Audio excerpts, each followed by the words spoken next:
Anchor రష్మిని ఒక question చేసిందని ఆమెను తిడుతున్న తిట్లు చూస్తూ ఉంటే ఆశ్చర్యం వేస్తూ ఉంది. మరి ఇన్ని రకాల పచ్చిబూతులు తిట్టాలా? ఇటీవల ఒక వైసీపీ నాయకుడు ఏం చేసినాడంటే ఎడ్ల బండి మీద ఆటోని ఎక్కించినాడు. దాన్ని ఈమె క్వశ్చన్ చేసింది. దాంతో టార్గెట్ చేయడం స్టార్ట్ చేసినారు.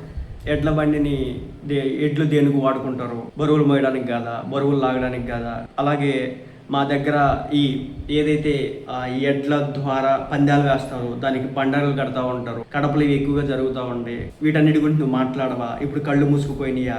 అలాగే నీ షోలో వేస్తున్నటువంటి నాన్ వెజ్ జోకుల గురించి నువ్వేం చెప్తావు? హ్యూమన్ బాడీ షేమింగ్ గురించి నీ షోలో వేసేటటువంటి డైలాగ్స్ గురించి నువ్వేం చెప్తావు? సో అలాగే నెక్స్ట్ లెవెల్కి వెళ్ళిపోయి ట్వీట్ వేయడం అయితే జరిగింది. అది చదవాలంటే నాకే ఏదోలా అనిపించింది అనమాట. ఎందుకంటే అంత నీచంగా వేసిన ట్వీట్, దాన్ని ఆమె రియాక్ట్ అవ్వడం కూడా జరిగింది. ఆ తర్వాత వాడు ట్వీట్ డిలీట్ చేసినాడు.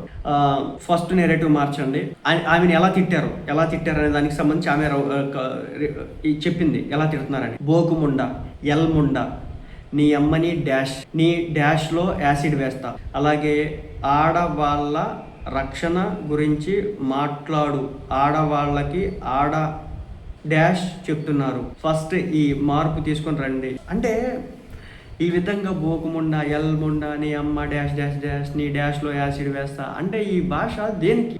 ఆమె ఏదో జంతు ప్రేమికురాలు, అదేదో కొంచెం నొప్పించినట్టు అనిపించింది. ఆమె పోస్ట్ పెట్టింది. నువ్వు ఎట్లా పోస్ట్ పెడతావు మా ఓడి మీద అని చెప్పేసి వీళ్ళు ఎక్కుతా కూర్చున్నారు. దానిలో భాగంగా ఇన్ని బూతులు అనమాట. ఏమో అధికారంలో ఉన్నప్పుడు కూడా బూతులు మాట్లాడినారు, పోయిన తర్వాత కూడా ఏం ఉపయోగం? ఆమె చెప్పినంత మాత్రం నా ఆగిసావు, ఎవడో ఏం ఆపలేడు ఎక్కడ, వాళ్ళంతటా అవే ఆగాలి.